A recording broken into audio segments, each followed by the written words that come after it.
ఆంధ్రప్రదేశ్ హైకోర్టులో ఏపీ ప్రభుత్వానికి చుక్కెదురైంది. Polavaram reverse tendering పై ముందుకెళ్లొద్దని high court ఆదేశించింది. అమర్ రాజా ఇన్ఫ్రాస్ట్రక్చర్ కు కేటాయించిన భూముల్ని వెనక్కి తీసుకోవడాన్ని సవాల్ చేస్తూ హైకోర్టులో దాఖలైన పిటిషన్ను ధర్మాసనం విచారించింది.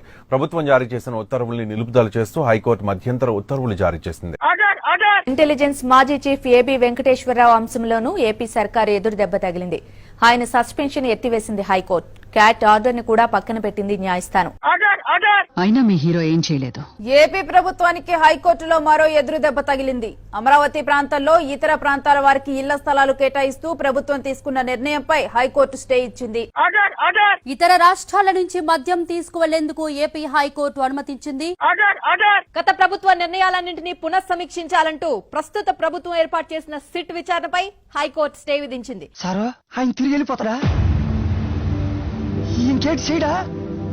ఎల్జీ పాలిమర్స్ కు భారీ షాక్ ఇచ్చింది కోర్టు. 12 మందిని బలిగొన్న గ్యాస్ లీక్ ఘటనపై హైకోర్టు ఒక రేంజ్ లో మండిపడింది. స్వర్ణ ప్యాలెస్ అగ్ని ప్రమాదం కేసులో తదుపరి చర్యలను నిలిపివేయాలని ప్రభుత్వాన్ని ఆదేశించింది హైకోర్టు. ఏం చేయడానికి లేదు, తొందరపడితే చరిత్రని తిరగరాయలేము. ప్రభుత్వ పాఠశాలల్లో ఇంగ్లీష్ మీడియం తప్పనిసరి చేస్తూ జారీ చేసిన జీవోల్ని హైకోర్టు కొట్టేసింది. రాజధాని తరలింపుపై దాఖలైన పిటిషన్స్ ని విచారించిన కోర్టు ఎన్నోసార్లు ప్రభుత్వానికి మొట్టికాయలు వేసింది. రాష్ట్రంలో రూల్ ఆఫ్ లా సరిగ్గా అమలు కాకపోతే ఇతర అధికారాన్ని వినియోగిస్తాం.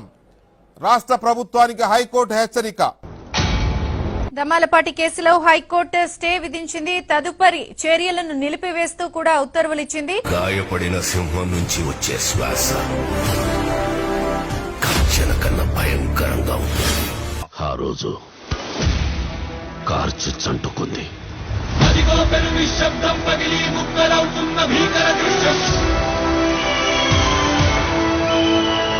అక్టోబర్ 6న సుప్రీంకోర్టు చీఫ్ జస్టిస్ కు AP CM YS Jaganmohan Reddy లేఖ రాశారు.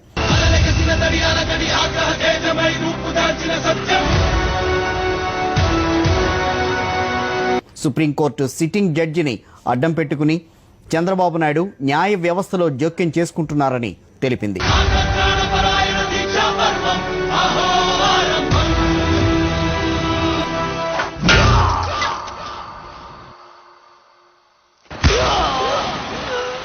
చంద్రబాబు కోరుకున్నట్టుగా కొన్ని ముఖ్యమైన కేసులన్నీ కూడా justice Seshasai, justice Satyanarayanamurthy, justice Somayajulu, justice Ramesh బెంచ్కి మారిపోయాయని ఏపీ ప్రభుత్వం వెల్లడించింది.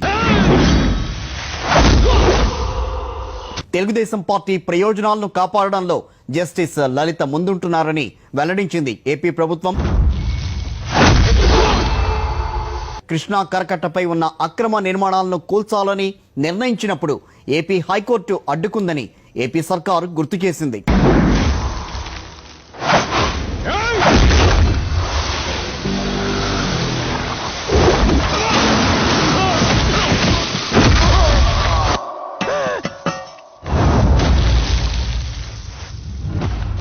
జస్టిస్ రమణపై ఆంధ్రప్రదేశ్ ముఖ్యమంత్రి జగన్మోహన్ రెడ్డి సుప్రీంకోర్టు చీఫ్ జస్టిస్కు లేఖ రాయడమే కాదు, ఆ లేఖను బహిరంగంగా మీడియాకు విడుదల చేయడం భారతదేశ ప్రజాస్వామిక చరిత్రలోనే ఒక సంచలనం.